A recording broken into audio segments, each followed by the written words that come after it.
Luke Pollard. It's a pleasure to speak in this debate, and good that my honourable friend, and I will say friend, from Berwick-upon-Tweed has done this. We disagree on nearly everything except on defence, so it's a good place to be. As Devonport's MP, I talk quite a lot about defence and quite a lot about defence spending, and rightly so, because Devonport, as the country's largest naval base, is home to the Type 23s with tails, soon to be the like-for-like replacement with the new Type 26s, our amphibious capabilities, Albion and Bulwark. Sadly, we lost HMS Ocean due to Conservative cuts earlier in this Parliament. The fantastic and appreciated Flag Officer Sea training. The basing for our training arrangements is also in Devonport. And with Babcock, we have a refit capability which is second to none around the world, currently refitting HMS Vanguard and our Hunter-Killer class as well.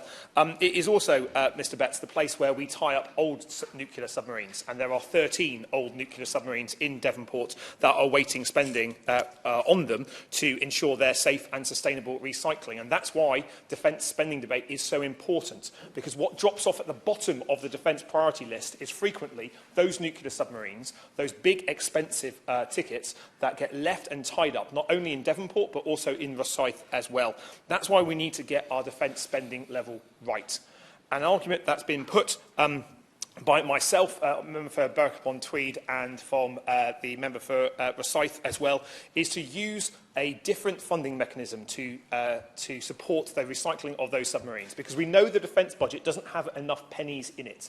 There will always be a greater priority than recycling old nuclear submarines. That's why the argument we're making on a cross-party basis is, instead of putting pressure on the Minister, who already has many demands on his time and the pennies in his budget, but to say that the civil clean-up programme that's cleaning up our civil nuclear power stations should be extended to those nuclear submarines as well, because we've got to find a way of recycling those submarines, and if we wait for the MOD budget to provide the funds to do so, I fear we'll be waiting as long as we have already, many, many decades. The first submarine was tied up before I was even born. We can't wait that long again to have these sustainably done, and that's why we need to look carefully again. But I agree with the my friend from the Liberal Democrat benches when he spoke about the need to value the whole life costings, to value, to invest to save now, and that is certainly the case in terms of what we need to do with our submarine programme, with our future capabilities in naval warfare, in terms of the basing arrangements. And I look forward to meeting the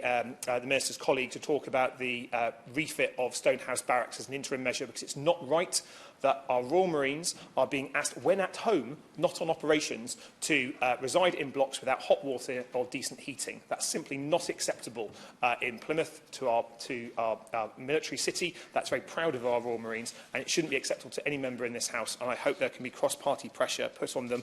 But I think what is important here is we can go into the line item spending on defence, but I think we need to start right from the top. What are we trying to do with defence? Where is our strategy for it? The 2010 and 2015 SDSRs were fronts for cuts. We all know that in this room, because looking around the room, it's all the defence-focused MPs from every single party. It was just excuse for cuts. It didn't portray a decent strategic analysis of where we are as a nation or the threats against us.